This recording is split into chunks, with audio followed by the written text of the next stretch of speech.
하나님 감사합니다. 사랑합니다. 네. 저희들을 주님의 귀한 전으로 불러 모아주시고 마음껏 목소리 높여 찬양하며 기도하며 또 말씀 앞에 앉혀주심을 너무너무 감사합니다. 하나님, 오늘도 주님의 음성을 듣기를 원합니다. 주님을 보기를 소망합니다. 사모하는 영들을 만족시켜 주시고 주린 영혼들에게 좋은 것으로 채워주시옵소서. 하나님, 주님께서 오늘 말씀하실 때 우리의 마음과 생각과 내 뜻을 다 내려놓겠습니다. 주님 말씀하여 주셔서 오늘 정말 주님께서 나를 향한 계획, 주님께서 원하시는 나를 향한 비전, 그 모든 것들을 다 받아 정말 하나님 앞에 영광 돌리는 그 마음으로 이 성전에서 일어날 수 있도록 주님 축복하여 주시옵소서. 오늘 하나님께서 우리에게 주실 모든 말씀을 기대하고 감사드리오며 이 모든 기도 예수님의 이름으로 감사하며 간절히 기도드립니다. 아멘. 아멘. 찬양팀 감사합니다. 우리 오늘 사도행전 9장 1절부터 22절까지 보겠습니다.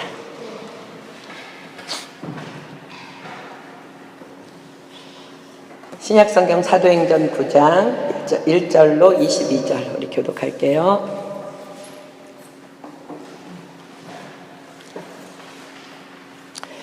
사도행전 9장 1절로 22절 제가 먼저 읽고 여러분들 한 절 읽고 교독합니다. 사울이 주의 제자들을 대하여 여전히 위협과 살기가 등등하여 대제사장에게 가서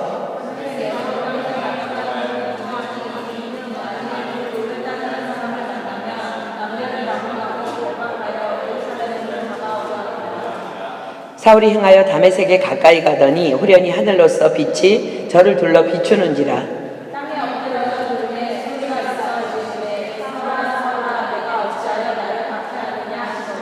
대답하되 주여 니시오니까 가라사대 나는 내가 핍박하는 예수라.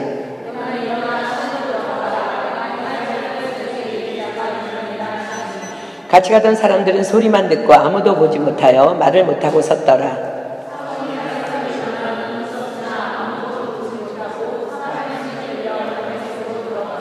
사흘 동안을 보지 못하고 식음을 전폐하니라.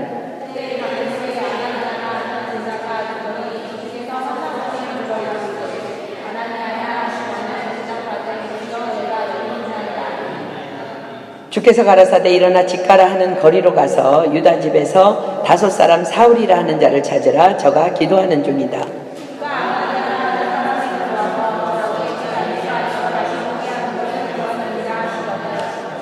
아나니아가 대답하되 주여 이 사람에 대하여 내가 여러 사람에게 들싸운즉 그가 예루살렘에서 주의 성도에게 적지 않은 해를 끼쳤다 하더니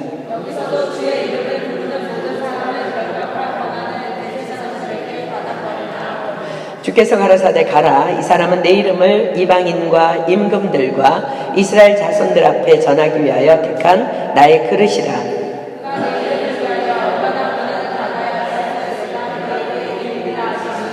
아나니아가 떠나 그 집에 들어가서 그에게 안수하여 가로되 형제 사울아, 주 곧 내가 오는 길에서 나타나시던 예수께서 나를 보내어 너로 다시 보게 하시고 성령으로 충만하게 하신다 하니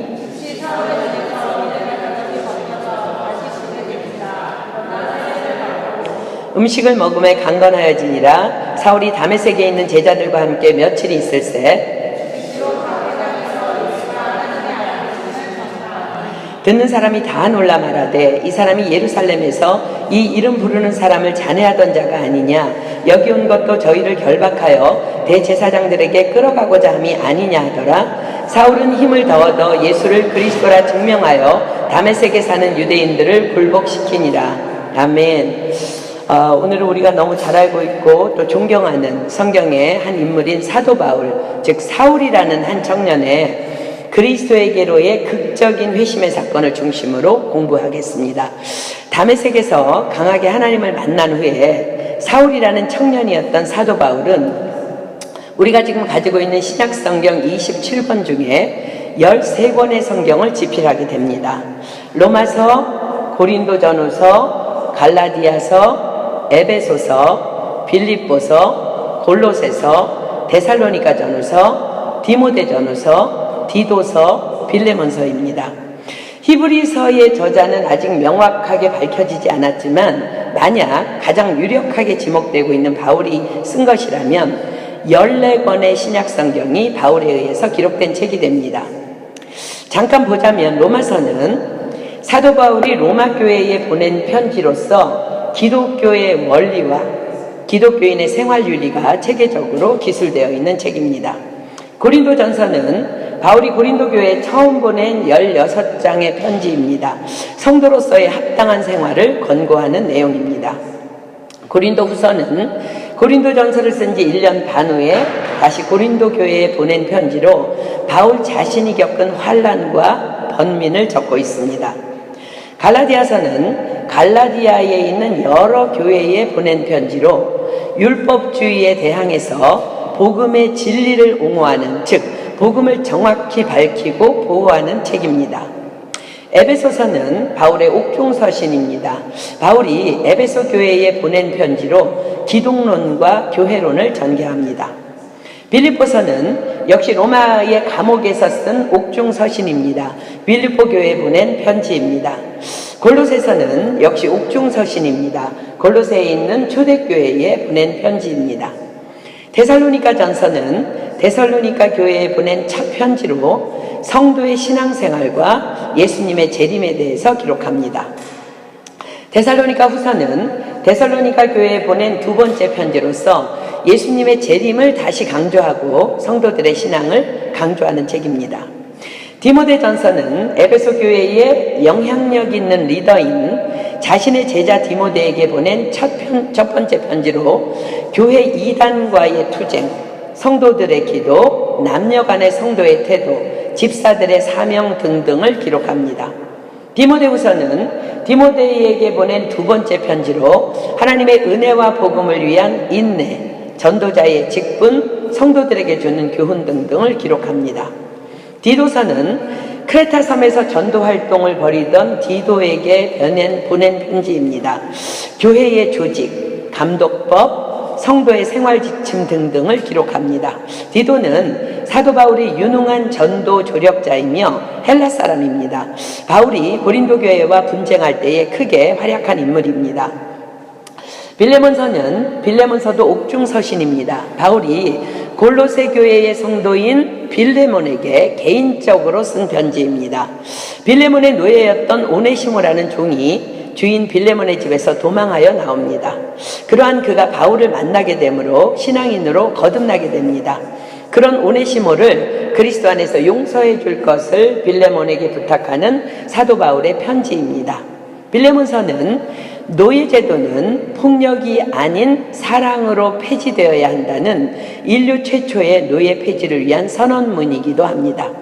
자, 이제 오늘의 본문은 이런 사람 사도 바울이 어떻게 예수님을 만나게 되었는지의 간증입니다. 사도 바울, 그는 우리가 흔히 말하는 모태신앙입니다. 자, 이제 모태신앙을 단계별로 분류하는 말이 있어요. 첫째는 모태신앙입니다. 난 모태. 난 내 삶을 살 거야. 난 우리 부모님처럼 저렇게는 모태입니다. 둘째는 못된 신앙입니다.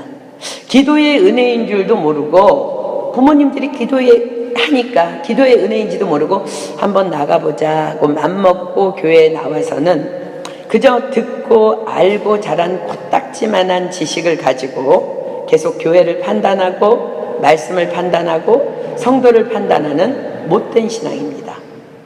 셋째는 모델 신앙입니다. 끈질긴 부모님들의 기도가 뒷받침되기 때문에 억지로라도 어려서 외워둔 말씀의 씨앗이 영 안에 잠재해 있었기 때문에 성실하게 예배의 자리에 나오기만 하면 그 겨자씨만한 말씀의 씨앗이 30배, 60배, 100배로 자라서 결국은 든든한 모델신앙으로 성장해가는 신앙입니다. 모태신앙들의 최고의 장점은 죽어도 교회에 가야 한다는 믿음의 뿌리가 있는 것입니다. 이유는 잘 몰라요. 그런데 어려서부터 가장 많이 듣고 자란 것이 바로 교회에 빠지면 안 된다 이기 때문입니다. 그래서 싫어도 오고 아파도 오고 비가 와도 오고 또 오라니까 오고 그러다가 은혜 받으면 든든한 모델신앙이 됩니다. 그러나 이곳에 유학 와서 처음으로 예수님을 믿게 된 지체들은 성경 66권 안에 있는 모든 말씀을 다 한 번씩이라도 듣고 배우려면 적어도 적어도입니다. 적어도 3년. 이것은 교회에서 드리는 일주일에 3번의 공식 예배에 빠지지 않고 나오는 경우를 얘기합니다. 길게는 5년, 더 길면 10년도 걸리기 때문에 말씀에 대한 뿌리가 내려지기까지는 왜 교회에 빠지면 안 되는지를 몰라서 자꾸 빠지고 또 빠지다가 자꾸 쓰러지는 단점이 있습니다. 그러나 두 경우가 다 가장 중요한 것은 믿음은 들음에서 나며 들음은 그리스도의 말씀으로 말미암았느니라의 말씀을 굳게 잡을 때 우리 영혼의 결국은 그리스도라는 항구에 정착하게 된다는 것입니다. 자, 모태신앙 사도 바울의 극적인 회심의 현장으로 함께 가보겠습니다. 사도행전 9장 1절부터 볼게요. 사울이 주의 제자들을 대하여 여전히 위협과 살기가 등등하여 대제사장에게 가서 라고 시작합니다. 주의 제자들에 대하여, 제자들뿐만 아니라 예수 믿는 모든 자들에 대하여입니다. 여전히 위협과 살기가 등등하여. 자, 여전이라는 말은 그의 크리스천에 대한 태도가 언제부터인가 계속 이러하고 있음을 의미합니다. 성경에서 가장 먼저 사울이 등장하는 곳은 스데반의 순교의 현장입니다. 스데반 집사의 순교 현장에 사울이라는 청년이 느닷없이 등장합니다. 그동안 사도들은 복음을 전하다가 여러 차례 유대인들의 공회에 붙잡혀서 신문을 받습니다. 한 번은 나면서부터 안진뱅이인 성전 미문의 거린을 베드로와 요한이 일으킨 후에 사도들은 공회에 끌려옵니다. 그러나 그때는 위협만 당하고 풀려납니다. 사도행전 4장으로 한번 가볼게요. 사도행전 4장 20절로 22절. 사도행전 4장 20절로 22절. 우리는 보고 들은 것을 말하지 아니할 수 없다하니 관원들이 백성을 인하여 저희를 어떻게 벌할 도리를 찾지 못하고 다시 위협하여 놓아주었으니 이는 모든 사람이 그 된 일을 보고 하나님께 영광을 돌림이러라. 이 표적으로 병 나은 사람은 40여 세나 되었더라. 그냥 위협만 당하고 풀려납니다. 그런데 그런 협박에도 불구하고 계속 복음을 전하는 사도들을 또다시 옥에 가둡니다. 그런데 가두었지만 그날 밤에 천사가 와서 옥문을 열고 사도들을 끌어냅니다. 그리고는 성전에 가서 이 생명의 말씀인 복음을 다 전하라는 천사가 전해주는 하나님의 말씀을 받습니다. 다시 그들은 성전에서 복음을 전하다가 공회원들에게 체포돼서 끌려옵니다. 그때에 모든 백성에게 존경받는 바리새인 교법사 가말리엘이 사도들을 잠깐 내어보내라고 한 후에 이렇게 말합니다. 사도행전 5장으로 가볼게요. 사도행전 5장 35절로 42절. 말하되 이스라엘 사람들아 너희가 이 사람들에게 대하여 어떻게 하려는 것을 조심하라. 이전에 드다가 일어나 스스로 자랑하며 사람이 약 400이나 따르더니 그가 죽임을 당함에 쫓던 사람이 다 흩어져 없어졌고 그 후 호적할 때에 갈릴리 유다가 일어나 백성을 깨어 쫓게 하다가 그도 망한즉 쫓던 사람이 다 흩어졌느니라. 이제 내가 너희에게 말하노니 이 사람들을 상관 말고 버려두라. 이 사상과 이 소행이 사람에게로서 났으면 무너질 것이요 만일 하나님께로서 났으면 너희가 저희를 무너뜨릴 수 없겠고 도리어 하나님을 대적하는 자가 될까 하노라 하니 저희가 옳게 여겨 사도들을 불러들여 채찍질하며 예수의 이름으로 말하는 것을 금하고 놓으니 사도들은 그 이름을 위하여 능욕받는 일에 합당한 자로 여기심을 기뻐하면서 공회 앞을 떠나니라. 저희가 날마다 성전에 있든지 집에 있든지 예수는 그리스도라 가르치기와 전도하기를 쉬지 아니하니라. 그래서 사도들은 채찍을 당한 후에 다시 풀려납니다. 그럼에도 불구하고 또 복음을 전하니까 또 붙잡혀 왔는데 이번에는 이제 붙잡혀 와서도 여전히 복음을 전하는 스데반을 드디어 돌로 쳐 죽이는 사형 집행의 상황에까지 이르게 됩니다. 이 현장에 사울이라는 청년이 느닷없이 등장합니다. 사도행전 7장 54절로 60절 가볼게요.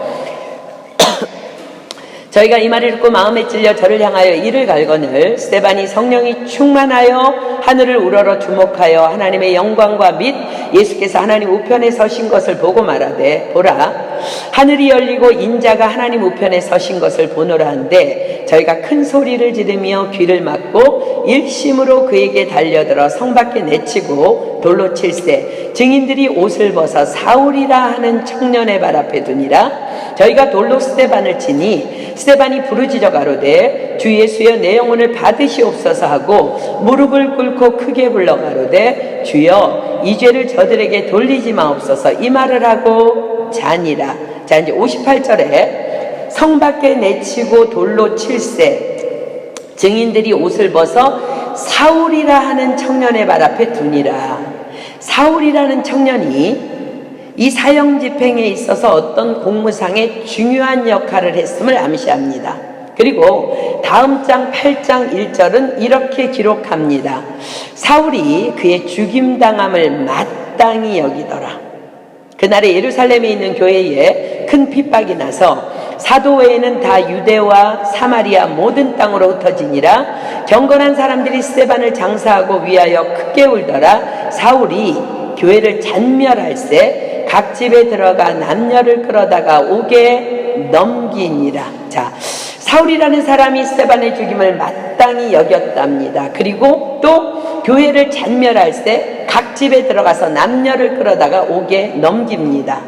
도대체 이 사울이라는 청년은 누구이기에 이토록 그리스도인들을 핍박하며 잔멸하는 일에 앞장선 것일까요? 자, 사도 바울 자신 스스로가 말하는 사울의 진상을 자신이 직접 자신에 대해서 말하는 것들을 성경 안에서 종합해서 한번 알아보도록 하겠습니다. 사도행전 22장으로 가겠습니다. 사도행전 22장 3절로 5절 그리고 27절로 29절 보겠습니다. 사도 바울이 자기 자신을 이렇게 소개합니다. 나는 유대인으로 길리기아 다소에서 났고 이성에서 자라 가말리엘의 문화에서 우리 조상들의 율법의 엄한 교훈을 받았고 오늘 너희 모든 사람처럼 하나님께 대하여 열심하는 자라. 내가 이도를 핍박하여 사람을 죽이기까지 하고 남녀를 결박하여 옥에 넘겼노니 이에 대제사장과 모든 장로들이 내 증인이라. 또 내가 저희에게 다메섹 형제들에게 가는 공문을 받아가지고 거기 있는 자들도 결박하여 예루살렘으로 끌어다가 형벌받게 하려고 가더니 쭉 내려와서 27절 봅니다.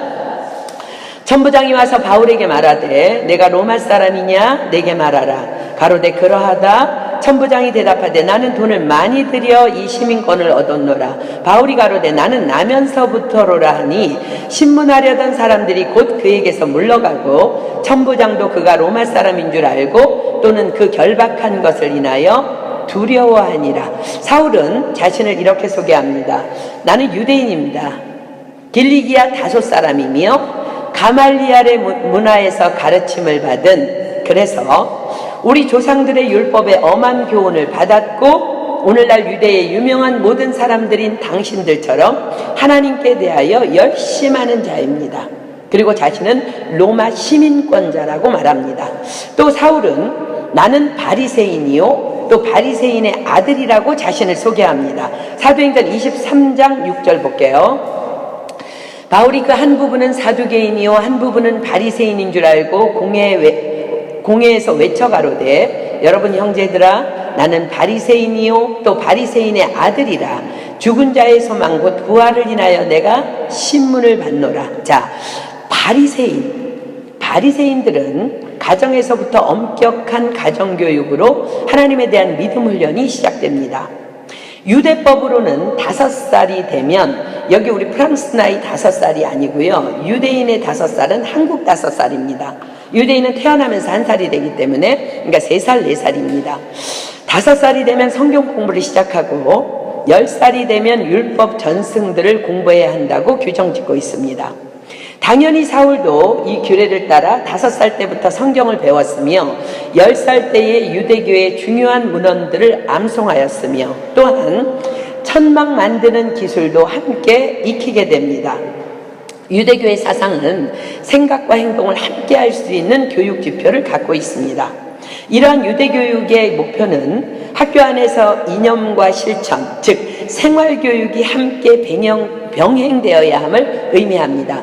그래서 사울은 천막을 만드는 기술을 학교에서 배우게 됩니다. 그로 인해서 사울이 회심한 후에 선교 사역을 하는 과정에서 학창시절의 직업교육이 그의 선교의 삶에 크게 기여했던 것을 성경을 통해서 우리는 알 수 있습니다. 사도행전 18장 1절로 3절 볼게요. 사도행전 18장 1절로 3절.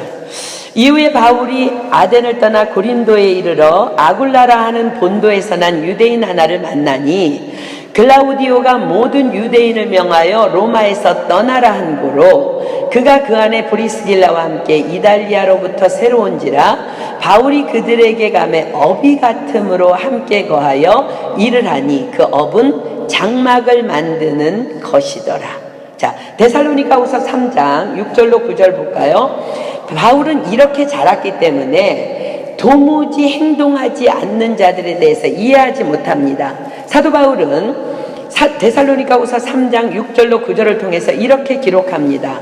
형제들아, 우리 주 예수 그리스도의 이름으로 너희를 명하노니 규모 없이 행하고 우리에게 받은 유전대로 행하지 아니하는 모든 형제에게서 떠나라. 어떻게 우리를 본받아야 할 것을 너희가 스스로 아나니 우리가 너희 가운데서 규모 없이 행하지 아니하며 누구에게서든지 양식을 값없이 먹지 않고 오직 수고하고 애써 주야로 일하는.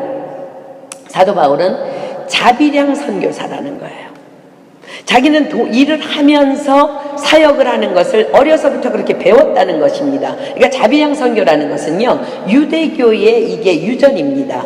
주야로 일함은 너희 아무에게도 노를 끼치지 아니하려 함이니 우리에게 권리가 없는 것이 아니요 오직 스스로 너희에게 본을 주어 우리를 본받게 하려 함이니라.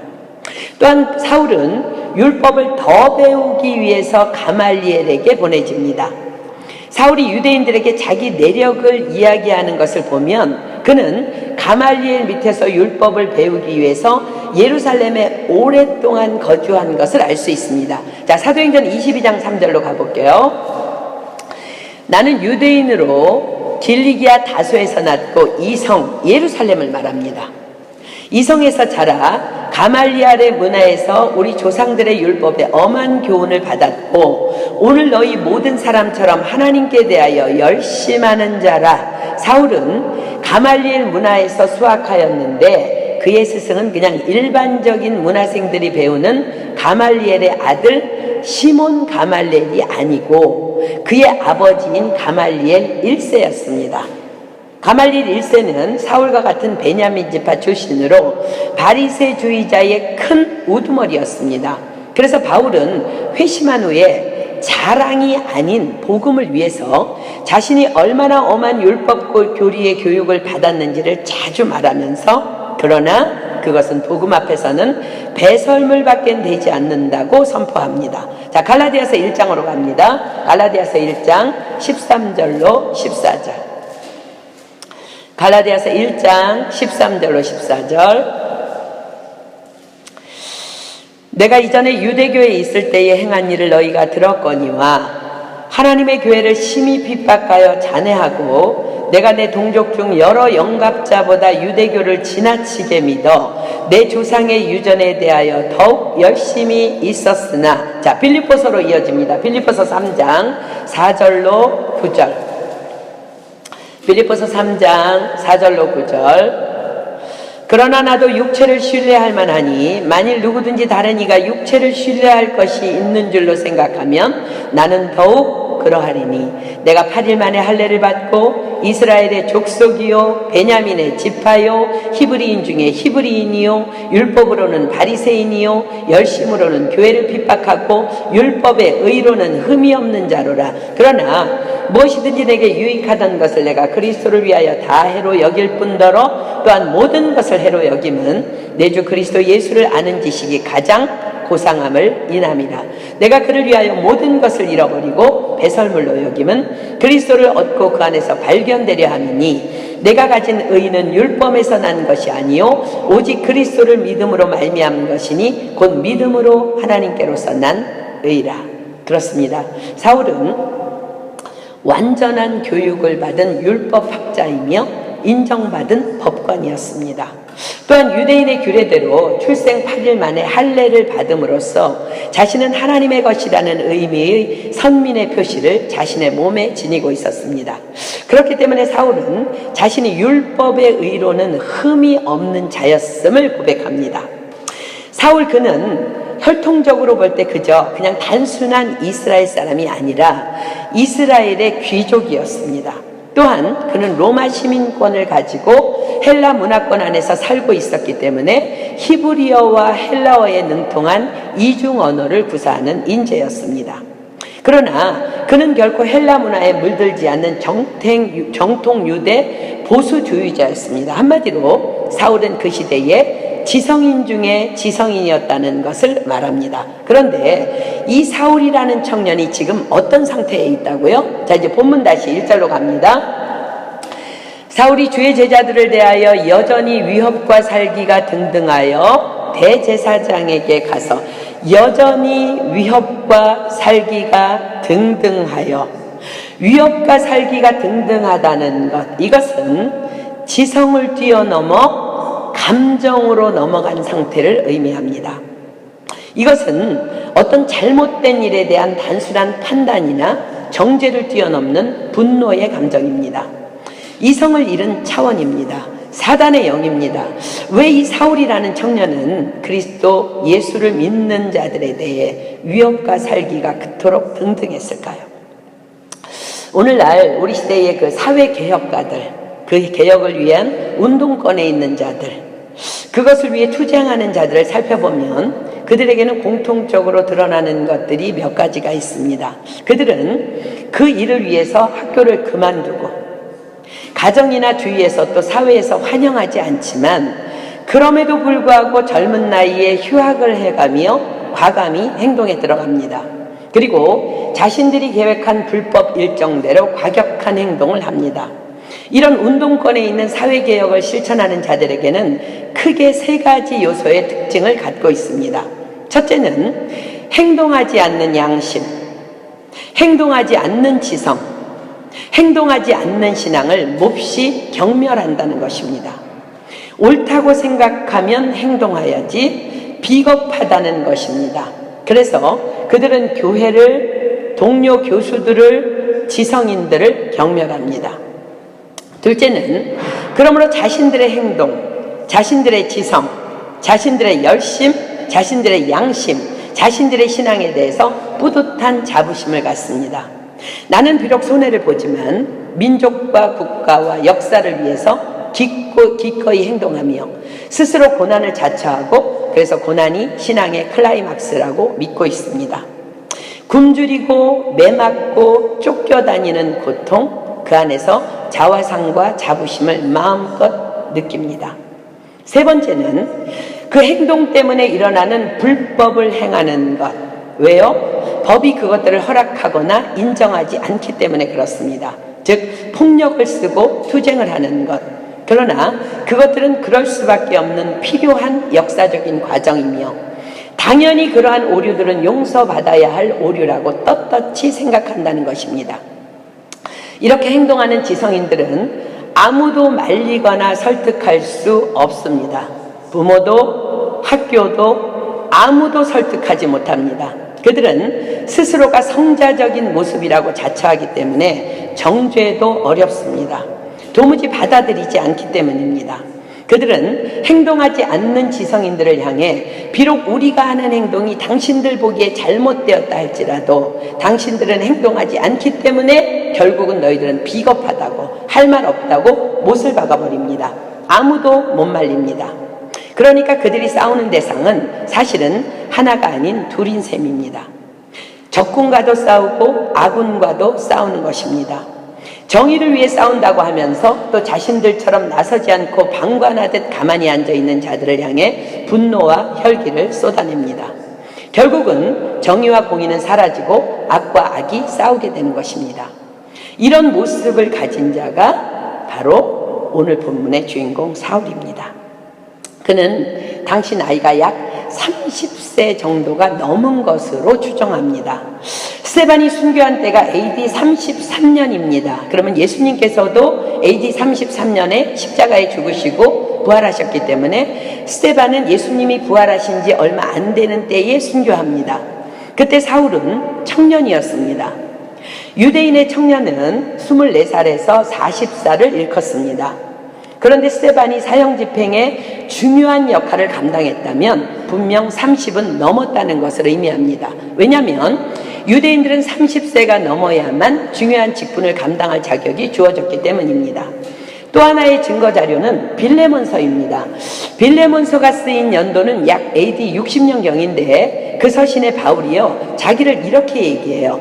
나이 많은 나 바울은 이라고 서신을 쓰면서 오네시모에게, 이제 빌레몬에게 오네시모를 용서해 줄 것을 이제 부탁하는데, 유대인들은 나이가 많다고 말하는 시기가 60살 전후라고 합니다.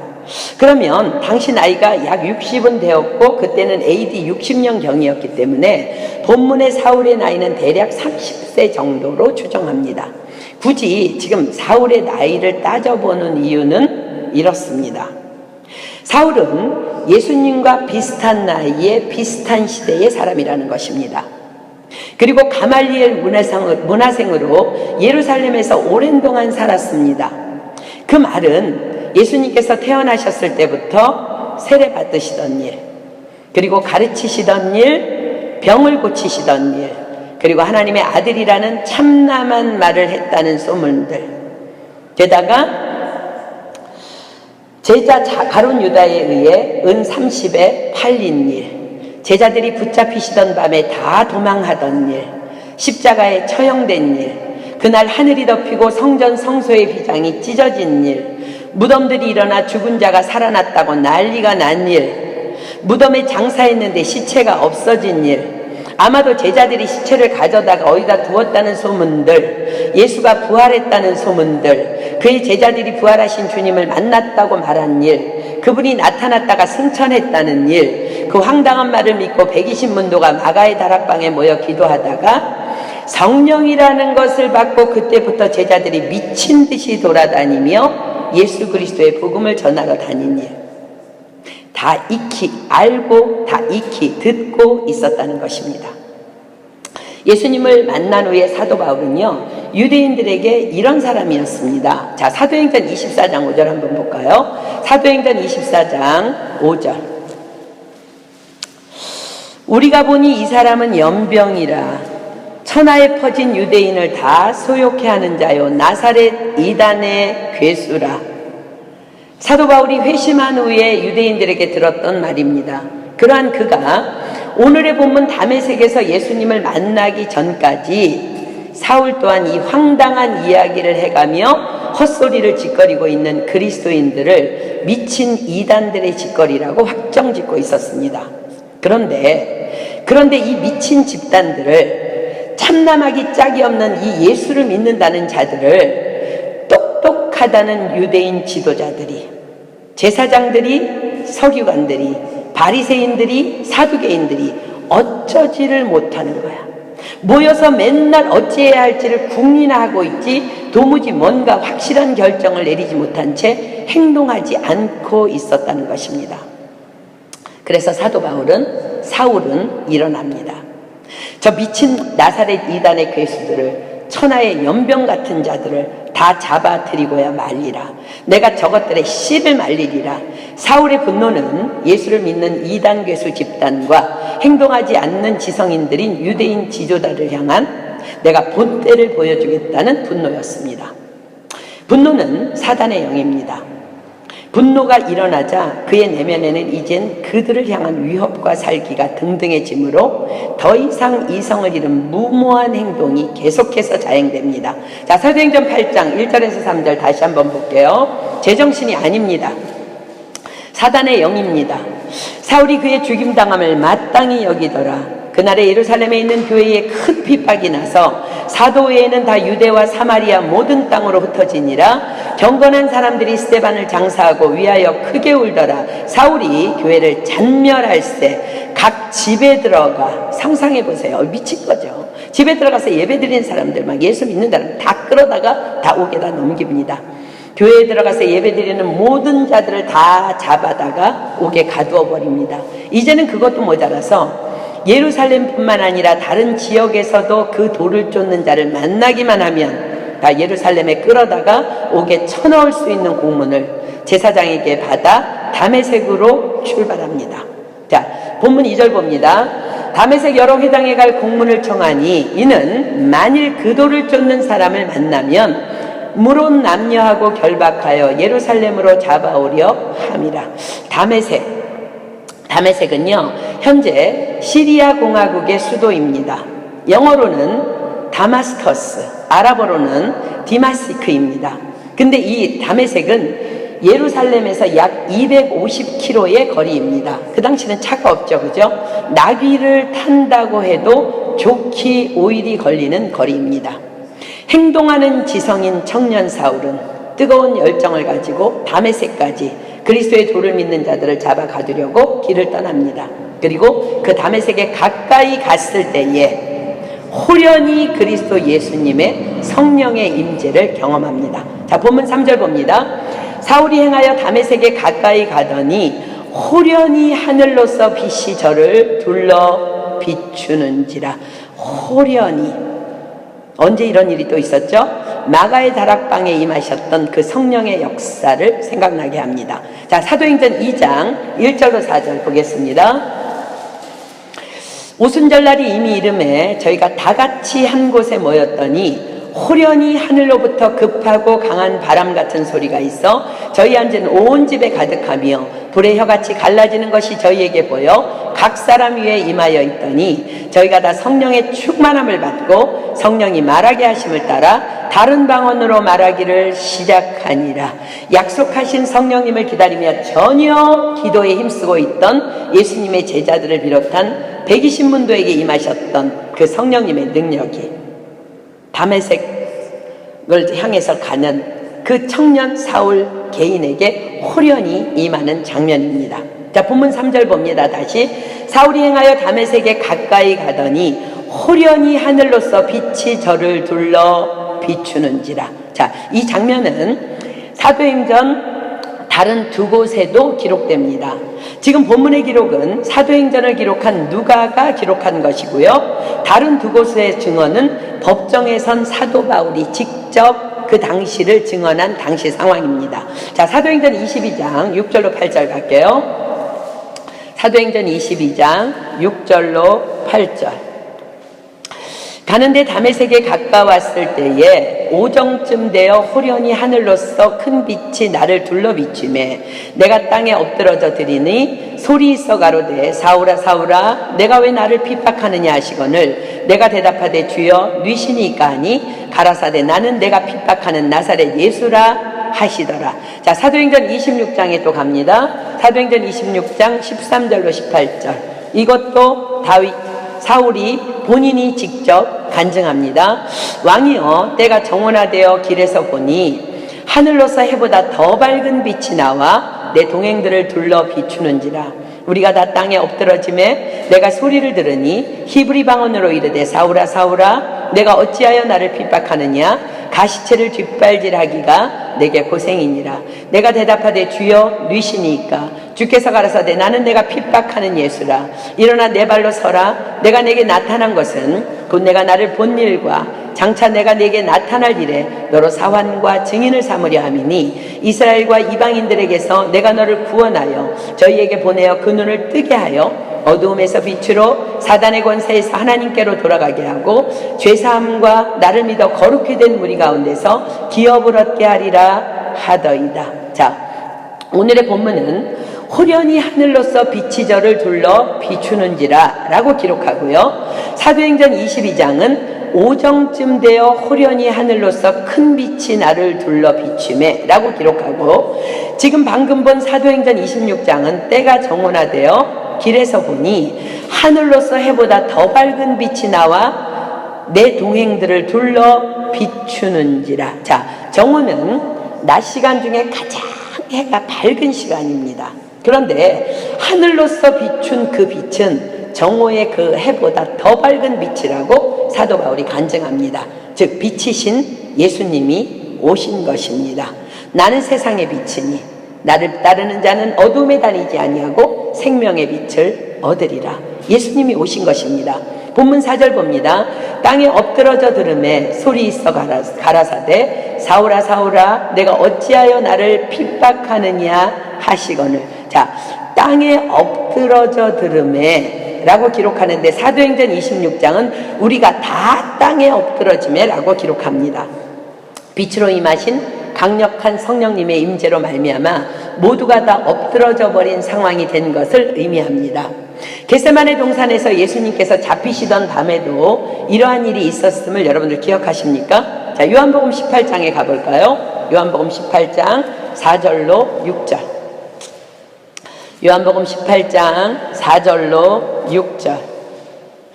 예수께서 그 당할 일을 다 하시고 나아가 가라사대 너희가 누구를 찾느냐? 대답하되 나사렛 예수라 하거늘 가라사대 네로라 하시니라. 그를 파는 유다도 저희와 함께 섰더라. 예수께서 저희에게 네로라 하실 때에 저희가 물러가서 땅에 엎드러지는지라. 예수님께서 네로라 하실 때에 모두가 다 발랑 뒤로 자빠진 것입니다. 사울과 일행들도 그렇게 나자빠진 것입니다. 그들은 땅에 엎드러진 채 예수님의 음성을 듣습니다. 사울아 사울아 내가 어찌하여 나를 핍박하느냐. 여기서 우리가 기억하고 넘어가야 할 중요한 문제가 있습니다. 예수님께서는 사울에게 왜 내 제자들을 핍박하느냐? 왜 내 교회를 핍박하느냐? 왜 나를 믿는 자들을 핍박하느냐? 라고 질문하시지 않으셨다는 것입니다. 사울은 예수님을 핍박한 적이 결코 없었습니다. 그는 예수님을 직접 만나본 적도 없고 그렇기 때문에 핍박한 적은 더더욱이 없었습니다. 그런데 예수님께서는 이렇게 사울에게 말씀하십니다. 사울아 사울아 내가 어찌하여 나를 핍박하느냐. 예수님께서는 요한복음 15장을 통해서 이렇게 말씀하십니다. 요한복음 15장 18절로 19절 볼게요. 요한복음 15장 18절로 19절. 세상이 너희를 미워하면 너희보다 먼저 나를 미워한 줄을 알라.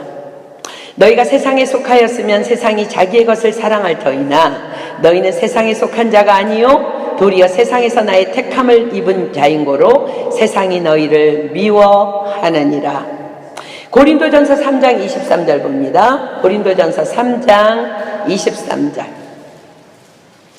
고린도전서 3장 23절. 너희는 그리스도의 것이요 그리스도는 하나님의 것이니라. 그렇습니다. 믿는 자를 핍박하는 것, 예수님을 핍박하는 것입니다. 교회를 비방하는 것, 예수님을 비방하는 것입니다. 교회 사역을 방해하는 것, 예수님을 방해하는 것입니다. 교회를 떠나는 것, 예수님을 떠나는 것입니다. 에베소서 1장 23절 보겠습니다. 에베소서 1장 23절. 에베소서 1장 23절. 교회는 그의 몸이니, 아멘. 교회는 그의 몸이니 만물 안에서 만물을 충만케 하시는 자의 충만이니라. 골로새서 1장 18절 갑니다. 에베소서는 교회는 그의 몸이라고 말씀하십니다. 그러면 교회의 머리는 누굴까? 골로새서 1장 18절. 골로새서 1장 18절. 그는 몸인 교회의 머리라. 그가 근본이요 죽은 자들 가운데서 먼저 나신 자니 이는 친히 만물의 으뜸이 되려 하시며. 놀랍게도 다 사도 바울의 기록이며 고백입니다. 사울아 사울아 내가 어찌하여 나를 핍박하느냐. 이 음성을 들은 사울이 놀라 대답하며 질문합니다. 본문 5절 봅니다. 대답하되 주여 뉘시오니까 가라사대 나는 내가 핍박하는 예수라. 주여 뉘시오니까. 사울은 강력한 어떤 능력의 임재 앞에서 자신도 모르게 누구인지도 모르는 대상을 향해 주여 뉘시오니까 주여라고 부릅니다.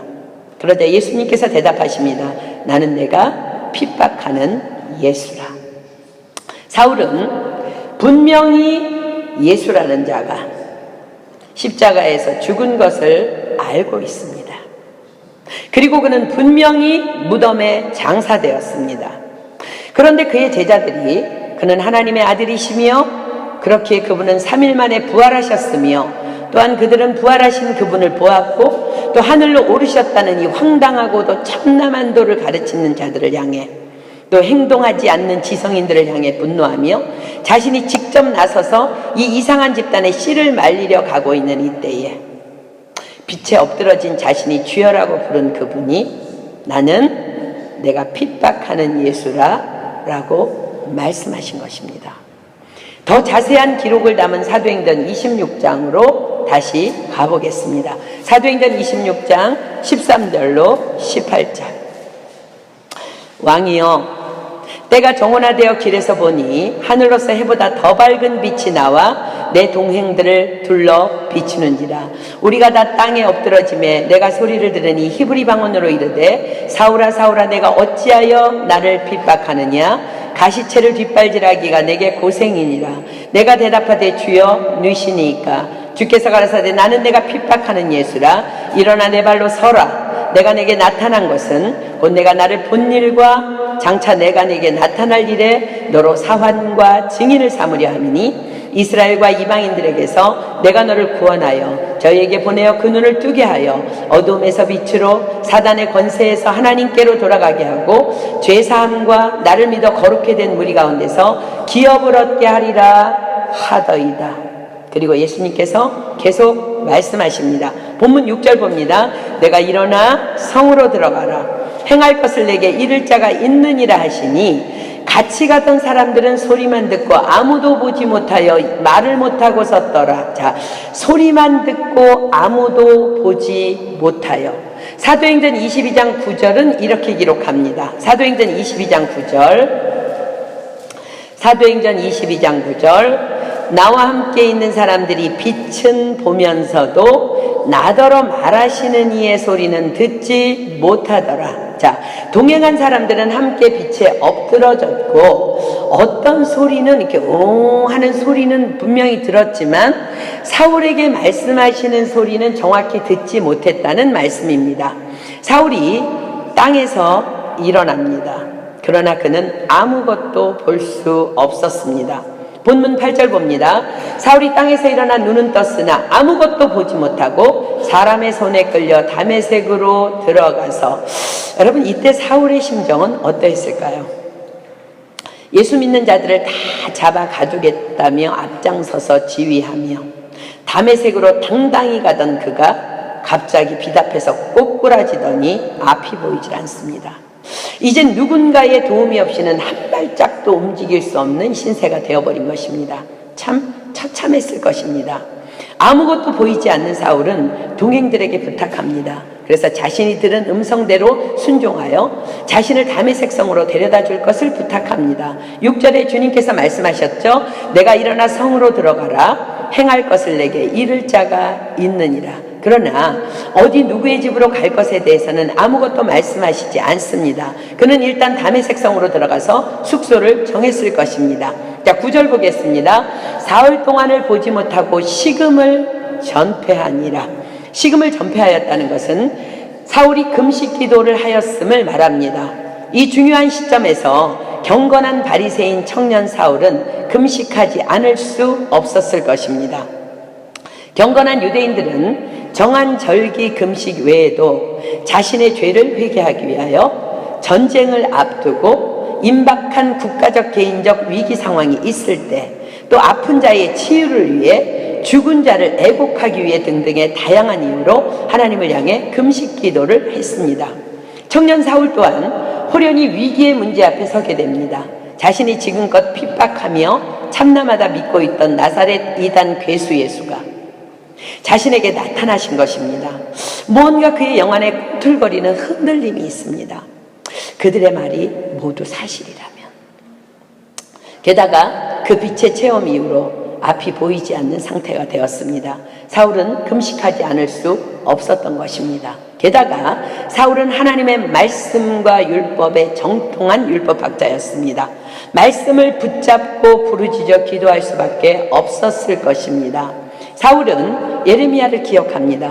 나 여호와가 말하노라. 너희를 향한 나의 생각은 내가 아나니 재앙이 아니라 곧 평안이요 너희 장래에 소망을 주려는 생각이라. 너희는 내게 부르짖으며 와서 내게 기도하면 내가 너희를 들을 것이요 너희가 전심으로 나를 찾고 찾으면 나를 만나리라. 또 기억합니다. 이를 행하는 여호와 그것을 지어 성취하는 여호와 그 이름을 여호와라 하는 자가 이같이 이르노라. 너는 내게 부르짖으라. 내가 내게 응답하겠고 내가 알지 못하는 크고 비밀한 일을 내게 보이리라. 주일날 목사님께서 말씀하신 333 기도입니다. 그가 금식 기도를 하고 있을 때 아나니아라는 경건한 제자에게 하나님께서 동시에 환상 중에 임하십니다. 자, 본문 10절 봅니다.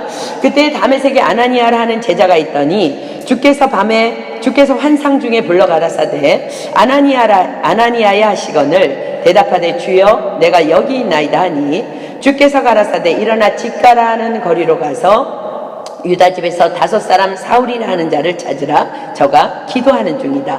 저가 아나니아라 하는 사람이 들어와서 자기에게 안수하여 다시 보게 하는 것을 보았느니라 하시거늘. 하나님께서는 아나니아에게 사울이라는 청년에게 가라고 명하십니다. 그가 직가거리에 있는 유다라는 사람이 집에 있는데 지금 금식하며 기도하고 있다는 것입니다. 그의 기도 중에 아나니아라는 사람이 자기에게 와서 안수하니까 눈이 떠지는 환상을 이미 보았노라고 말씀하십니다. 그렇습니다. 하나님께서는 이미 사울의 부르짖음의 기도 가운데 그에게도 아나니아에게 보이시는 환상을 동일하게 보이신 것입니다. 자, 13절 봅니다. 아나니아가 대답하되 주여 이 사람에 대하여 내가 여러 사람에게 듣사온즉 그가 예루살렘에서 주의 성도에게 적지 않은 해를 끼쳤다 하더니 여기서도 주의 이름을 부르는 모든 자를 결박할 권세를 대제사장들에게 받았나이다 하거늘. 사울의 악명이 이미 이 먼 땅 다메섹에도 널리 알려져 있었음을 알 수 있습니다. 우리는 여기에서 왜 하나님께서는 많고 많은 사람들 중에 사울이라는 청년을 친히 다메섹에서 급히 만나주시고 그를 회심케 하셨을까라는 질문을 해볼 수 있습니다. 왜일까요? 첫째로 그는 지금 왜 다메섹으로 가고 있어요? 다메섹 회당에 갈 공문을 청해서 만일 그도를 쫓는 사람을 만나면 물론 남녀하고 결박해서 예루살렘으로 잡아오려고 지금 가고 있었습니다. 그렇습니다. 첫째 이유는 다메섹 여러 지역에 있는 그리스도인들을 보호하시기 위함이셨을 것입니다. 둘째로는 성령 받은 예수님의 제자들의 중보기도 까닭이었을 것입니다. 자, 마태복음 5장 44절로 45절 갑니다. 마태복음 5장 44절로 45절. 예수님께서 제자들에게 말씀하십니다. 마태복음 5장 44절로 45절. 나는 너희에게 이르노니 너희 원수를 사랑하며 너희를 핍박하는 자를 위하여 기도하라.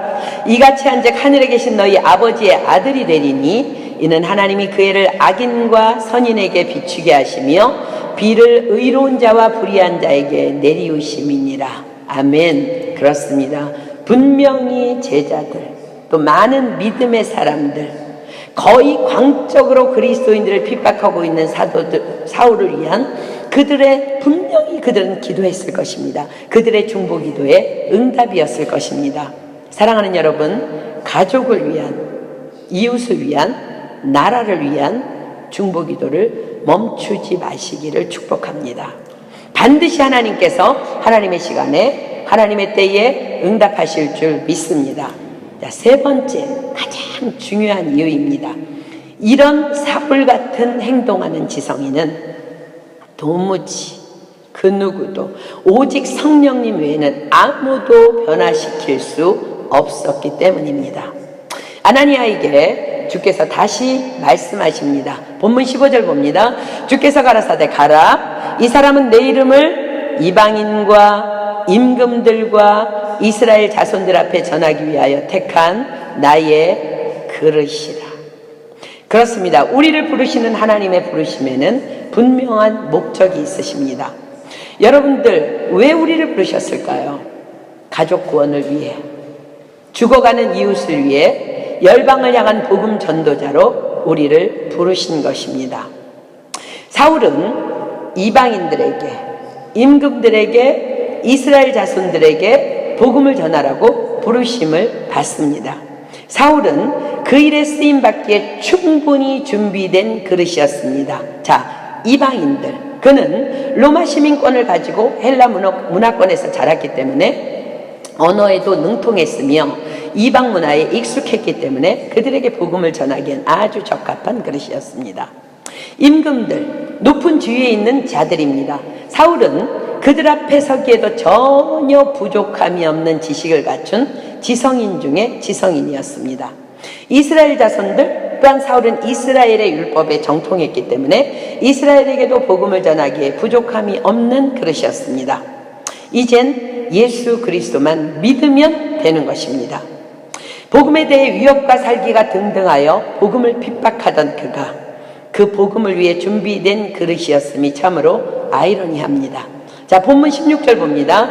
그가 내 이름을 위하여 해를 얼마나 받아야 할 것을 내가 그에게 보이리라 하시니.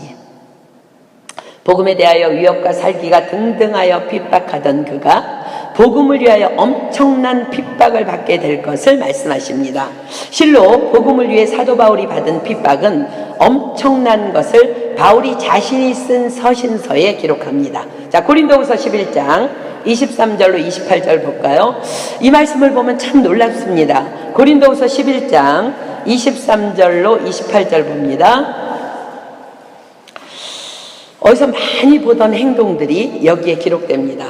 저희가 그리스도의 일꾼이냐? 정신없는 말을 하거니와 나도 더욱 그러하도다. 내가 수고를 넘치도록 하고 옥에 갇히기도 더 많이 하고 매도 수없이 맞고 여러 번 죽을 뻔하였으니 유대인들에게 40에 하나 감한매를 5번 맞았으며 3번 태장으로 맞고 1번 돌로 맞고 3번 파선하는데 일주야를 기품에서 지냈으며. 여러분 어디서 많이 듣던 얘기죠? 사울이 행했던 그대로의 모습입니다. 여러 번 여행의 강의 위험과 강도의 위험과 동족의 위험과 이방인의 위험과 시내의 위험과 광야의 위험과 바다의 위험과 거짓 형제 중에 위험을 당하고 또 수고하며 애쓰고 여러 번 자지 못하고 줄이며 목마르고 여러 번 굶고 춥고 헐벗었노라. 이 외의 일을 고사하고 오히려 날마다 내 속에 눌리는 일이 있으니. 자기는 그런 거 괜찮다는 거예요. 상관없다는 거예요. 복음을 위해서. 근데 뭐라고 얘기해요? 오히려 날마다 내 속에 눌리는 일이 있으니 곧 모든 교회를 위하여 염려하는 것이라. 그냥 복음에 미쳐버린 거예요. 사도 바울은 또한 이 일이 자신이 당연히 감당해야 할 일임을 분명히 갈라디아서에 기록합니다. 갈라디아서 6장 7절 봅니다. 갈라디아서 6장 7절. 긴장하십시오. 갈라디아서 6장 7절. 스스로 속이지 말라. 하나님은 만홀히 여김을 받지 아니하시나니 사람이 무엇으로 심든지 그대로 거두리라. 사도 바울 자신의 고백입니다. 그러하기에 사랑하는 여러분, 그렇기 때문에 말씀 안에서 빨리 주께로 돌아오는 것이 가장 지혜 중에 지혜인 줄 믿습니다. 자, 본문 17절 봅니다. 아나니아가 떠나 그 집에 들어가서 그에게 안수하여 가로되 형제 사울아, 주곧 내가 오는 길에서 나타나시던 예수께서 나를 보내어 너로 다시 보게 하시고 성령으로 충만하게 하신다 하니 즉시 사울의 눈에서 비늘 같은 것이 벗어져 다시 보게 된지라. 일어나 세례를 받고 금식하며 기도하던 사울은 도무지 저항할 수 없는 예수 그리스도의 살아계심을 직접 체험합니다.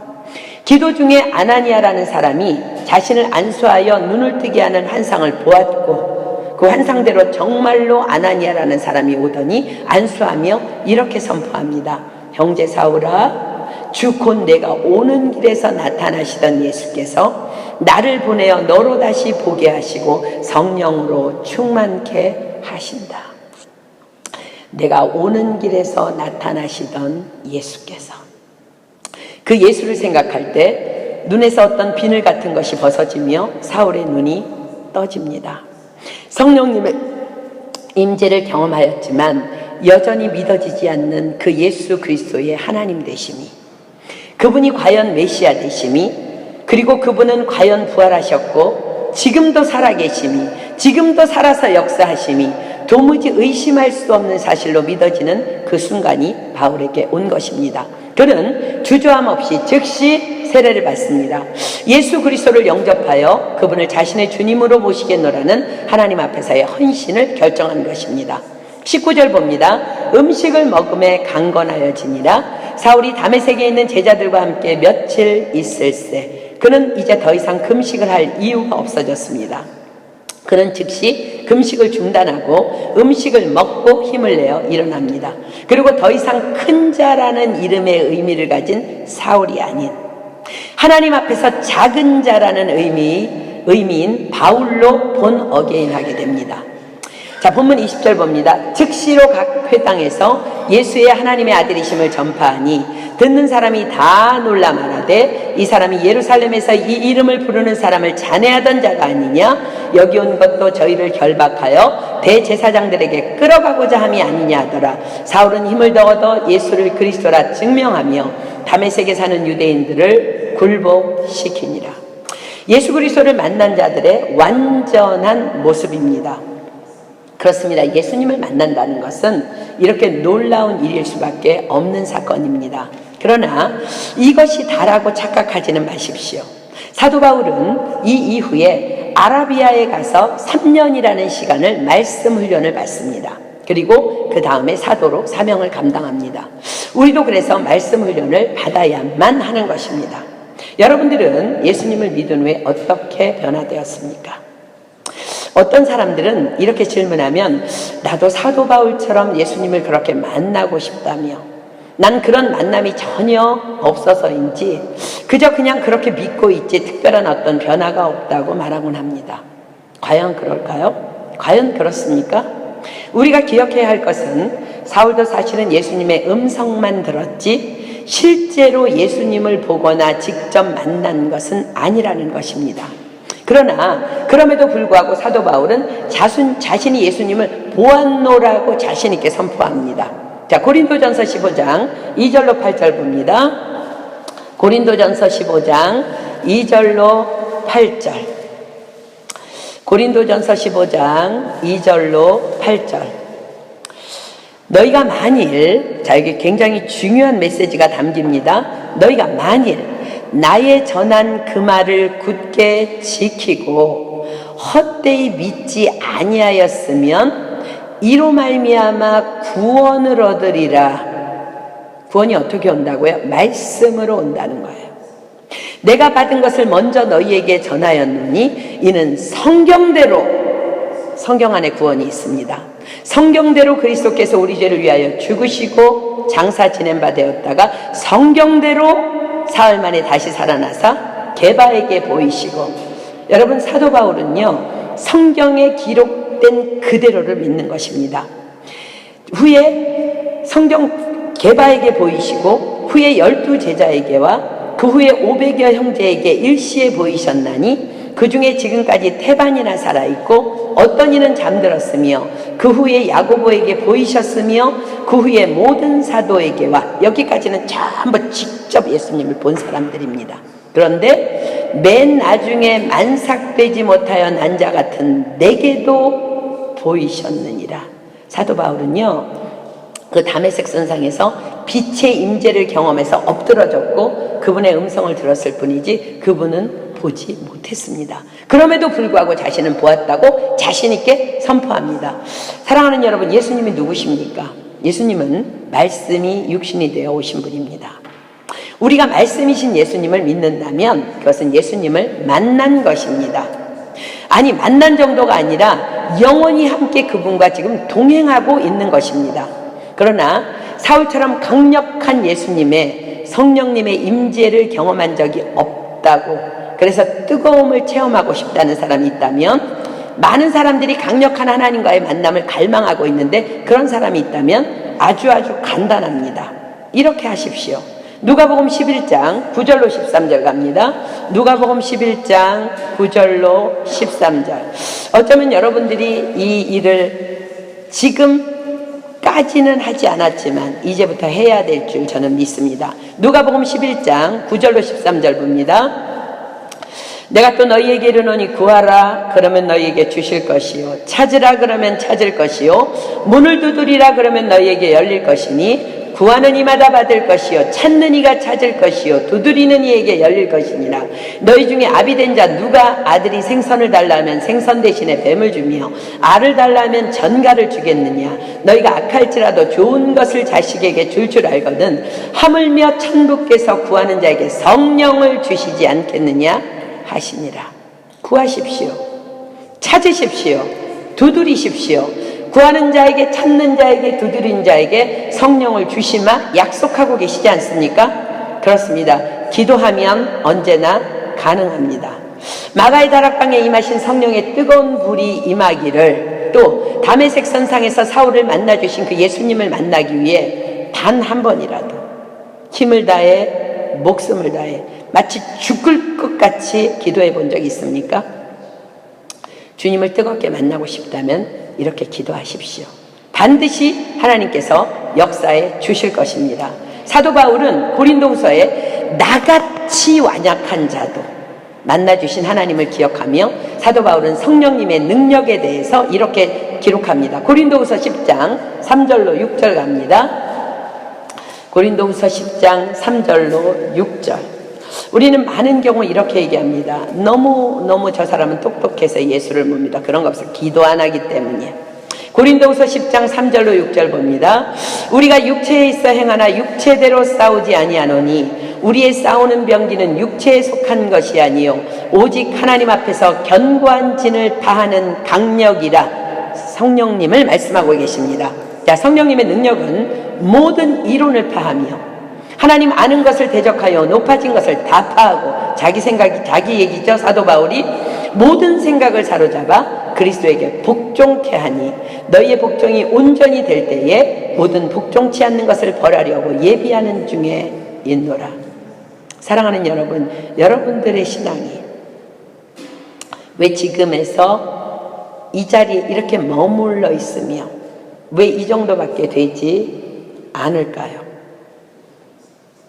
바로 성령의 능력을 구하며 믿음으로 깊이 기도하지 않기 때문입니다.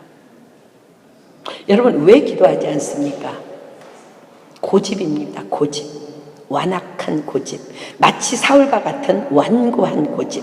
사울이 자기 서신에 기록합니다. 로마서 2장 4절로 5절 핍니다. 로마서 2장 4절로 5절.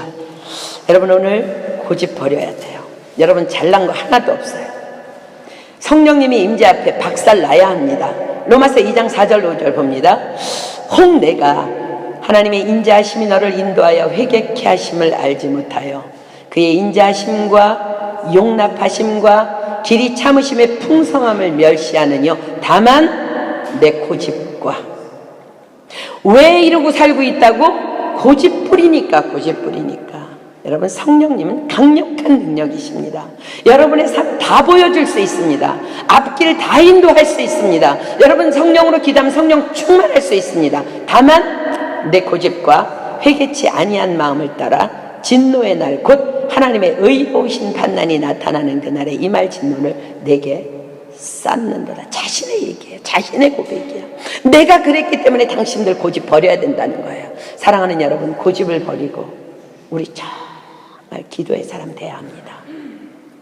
모든 이론을 파하며 견고한 진을 파하는 강력이 여러분에게 임하게 하려면 우리는 부르짖어 깊이 날마다 기도해야만 합니다. 오늘 이 말씀을 받고도 아니라면 여러분은 어쩌면 영원히 복음 안에서 깨지지 않을 것입니다. 사도 바울처럼 그냥 자기가 지금 사울처럼 잘 믿고 있다고 착각하면서 그렇게 살아가다가 죽을 수도 있습니다. 사도 바울을 만나주신 성령 하나님은 우리의 하나님이십니다. 우리는 주님 앞에 서는 날 아무도 변명하지 못할 것입니다. 왜 나는 이렇게 살아야만 했나요? 하나님 왜 나는 도와주시지 않은? 아무도 변명하지 못해. 왜냐하면 이미 부활하신 주님이 우리에게 성령을 보내주셨고 성령님이 우리 안에 오셨기 때문입니다. 사도행전 기록합니다. 오직 성령이 너희에게 임하면 너희가 권능을 받고, 권능은 다이너마이트 같은 능력입니다. 예루살렘과 온 유대와 사마리아와 땅끝까지 이르러 내 증인이 되리라. 여러분들 성령 받으면요 달라져야 되는 거예요. 사도 바울처럼 이렇게 획가닥 뒤집어져야 되는 것이 정상이에요. 왜냐하면 성령님은 권능이기 때문입니다. 성령님은 우리가 기도할 때, 말씀 들을 때, 말씀 읽을 때, 사모할 때 우리에게 오시는 강력한 능력입니다. 핑계할 수 없습니다. 오늘 정신 똑바로 차리십시오. 아주 오래전에 우리 박정희 대통령 시절에 박정희 정권에 대항하여 싸우던 운동권의 두 사람이 결혼을 하게 되었습니다. 남편은 서울대 출신, 아내는 이화여대 출신입니다. 두 사람의 사명과 비전은 당연히 동일했습니다. 악의 정권에 대항해서 행동하는 것, 또한 행동하지 않는 지성인들을 향해서 보란듯이 행동하는 지성인으로 살아가는 것, 그 일에 두 사람의 인생을 온통 다 걸었습니다. 그러던 중 누군가의 전도로 두 사람이 교회에 나가게 됐는데, 온누리 교회에 나가게 됐습니다. 두 사람이 다 말씀을 듣다가 한 6개월 정도 교회를 나갔는데, 6개월 정도 됐는데 성령의 감동을 받게 되면서 그때부터 두 사람이 갈등하기 시작합니다. 자신들이 지금까지 행하고 있는 모든 것들이 결코 십자가의 예수 그리스도의 희생의 사랑에 비추어 보아서 옳은 것이 아님을 계속 성령님이 터치하신 것입니다. 그들은 결국 갈등을 하다가 결정을 내립니다. 이 나라를 떠나자. 왜냐하면 이 일에 발을 빼는 것은 그동안 함께했던 모든 동지들, 또 함께 울며 싸워나가던 주변 사람들, 그리고 가르쳐주신 지도 교수님들을 향한 완전한 배신행위였기 때문입니다. 그러나 성령 받은 그들은 아무리 기도하며 엎드려도 그 일은 잘못된 것이기에 중단해야 함을 정확히 성령으로 깨달았기 때문에 도무지 함께했던 그들에게 설명할 수 없는 이 과제 앞에서 그들을 위해서 조용히 물러나서 기도하기 위해, 기다리기 위해 미국으로 들어가기로 결정합니다. 또한 쓰고 있던 막바지 박사학위 논문 주제가 민중신학이었기 때문에 학위를 포기합니다. 그리고 그들은 미국에 들어가서 결국 신학을 하고 선교사로 헌신합니다. 아무도 그들에게 강요하거나 말하지 않았습니다. 성령님의 터치로, 성령님의 임재로 그들은 그렇게 스스로가 모든 것을 끊어버리고 잘라내기로 결정한 것입니다. 그렇습니다. 믿음은 누군가가 강요한다고 되는 것 아닙니다. 오직 성령님께서 내 안에 오실 때에 그분이 나를 그렇게 이끄시는 것입니다. 아무도 여러분을 믿음의 자리에, 또 기도의 자리에 강제로 앉힐 수 없습니다. 내가 결정하고 내가 행동해야 합니다. 그럴 때 나에게도 성령님이 오시는 것입니다. 구하는 자에게 성령을 주시지 않겠느냐. 성령은 모든 것, 곧 하나님의 깊은 것이라도 통달하시느니라. 성령님 그분은 전능자의 능력입니다. 더 이상 우리 이제 이렇게 살아선 안 됩니다. 십자가를 멸시하지 마십시오. 십자가에서 죽으신 주님이 우리를 위해 보혜사 성령님을 보내주셨습니다. 더 이상 여러분들이 기도하지 않는 것은, 이렇게 살아가는 것은 다 가진 자가 거지같이 사는 것과 같은 꼴입니다. 자신이 옳은 줄 알고 다메섹으로 가던 사울이 성령님의 임재를 경험하고 변하여 새 사람이 됩니다. 오늘 우리에게도 우리가 찬양하고 기도할 때에 이 기도의 시간이 다메섹의 사건이 일어나는 시간이 되기를 간절히 축복합니다. 여러분의 지식, 여러분의 생각, 여러분의 상식 다 십자가 앞에서 배설물로 여기고 오직 성령님만을 간구합시다. 그분이 이 시간 구체적으로 오셔서 저와 여러분을 만져주실 것입니다. 또한 다메섹에서의 강력한 만남이 필요한 사람이 지금 말씀 듣는 가운데 여러분들 생각날 거예요. 하나님, 바울 같은 사람도 깨뜨렸다면 지금 내가 기도하고 있는 교회 안에 있지만 은혜 밖에 있는 자들, 그들을 만나 주시옵소서. 그들을 정말 하나님 만나 주셔서 그들이 주님께 돌아오게 하여 주시옵소서. 오늘 그들을 위해서도 중보기도하는 시간 갖도록 하겠습니다. 자, 우리 오늘 찬양하고 우리 함께 기도하는 시간 갖도록 합니다.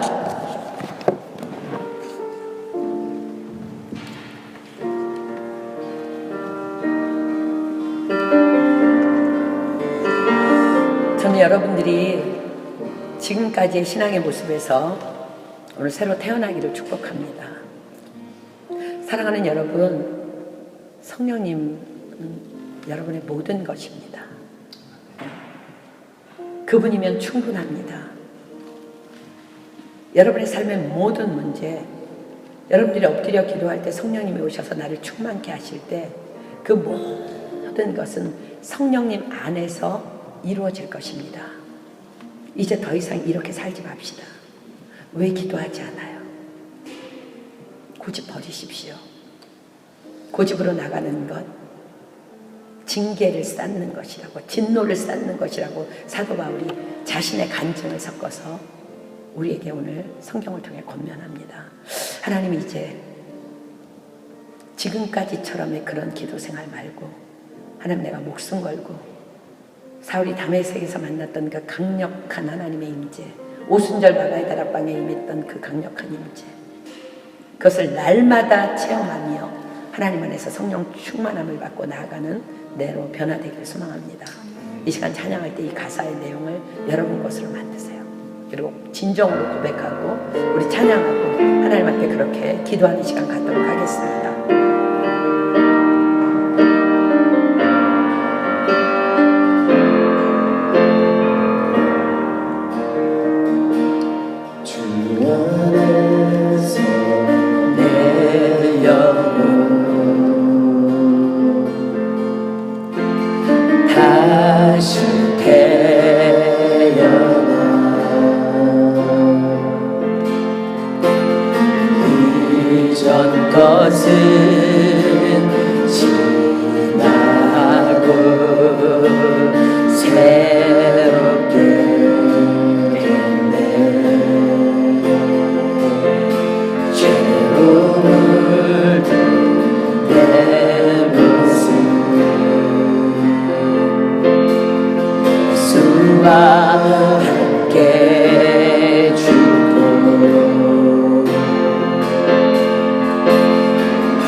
너희가 나를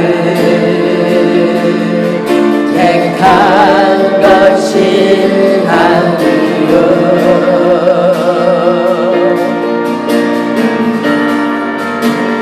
내가 너희를 택하여 세웠나니 오직 내 안에 오직 내 속에 그리스도가 사네 오직 내 삶에 오직 내 맘에 그가 주인데 졌네 내 생명 그 안에 나의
시간 다 눈 감습니다. 우리 지난 주일 엊그제 이틀 전 설교 시간을 통해서 하나님께서는 우리가 말씀 안에 거할 때 우리 삶에 일어나는 모든 장애물들을 평안으로 바꾸어 주시고 형통케 하시며 약속하셨습니다. 사랑하는 여러분, 성령은 다이너마이트 같은 전능하신 능력입니다. 사도 바울 같은 자들도 깨트렸다면 여러분들 깨질 수 있습니다. 다만 여러분들이 기도하지 않기 때문입니다. 오늘 이 시간 기도할 때 목에서 피가 토할 것 같은 심정으로 우리 기도합시다. 하나님, 전능자 하나님이 나에게 오셨다는데 나는 여전히 문제투성이에 있습니다. 문제가 오면 염려가 되고 근심하고 있는 나를 발견합니다. 주님, 나에게 문제가 있는 것 분명합니다. 성령님, 이 시간 강력한 능력으로 내 안에 임재하셔서 내 안에 있는 모든 고집과 이론과 지성과 모든 것들을 다 파괴하여 주시옵소서. 소멸하여 주시옵소서. 그래서 오직 내 눈을 떠서 주님만 바라보게 하여 주시옵소서. 성령 충만하게 하여 주시옵소서.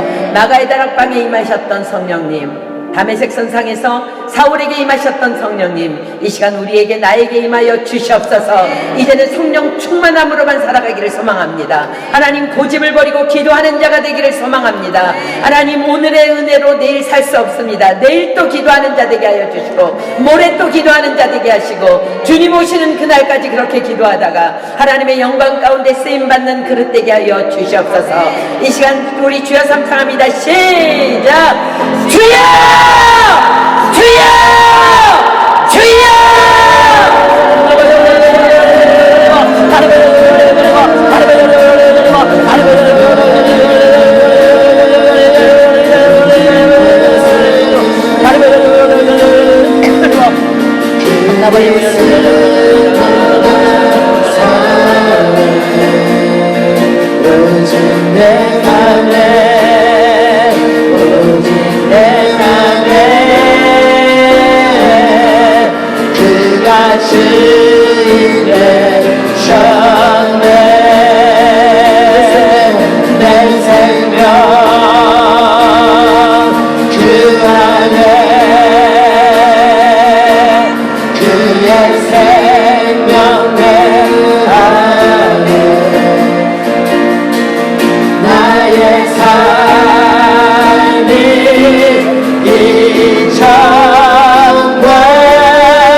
사랑하는 여러분, 우리 안에 이미 성령님은 오셨습니다.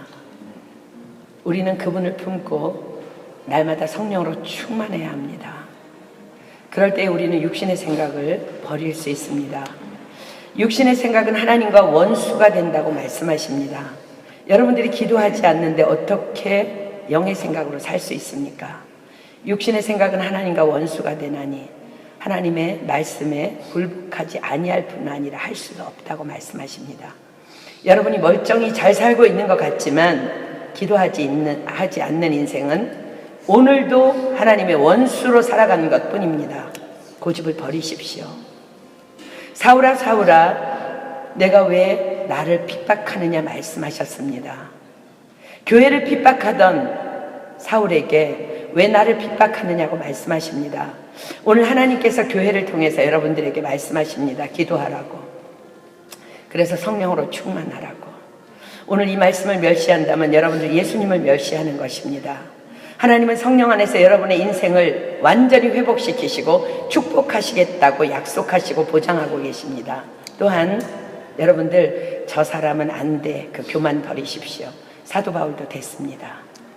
다 깨질 수 있습니다. 아멘. 성령 받으면 다 해결됩니다. 아멘. 오직 중보기도의 끈을 놓치지 말고 우리 지금 교회 안에 있지만 은혜 밖에 있는 자들을 위해서 목숨 걸고 중보합시다. 아멘. 그들에게도 언젠가 다메섹 선상에서 호련히 하나님의 임재를 맛보고 주님 앞에 돌아오게 될 것을 믿습니다. 아멘. 이 시간 누구든지 한 사람이 하나님 앞에 감사기도 했으면 좋겠습니다. 그리고 주님께서 가르쳐 주신 기도로 모임 패하도록 합니다.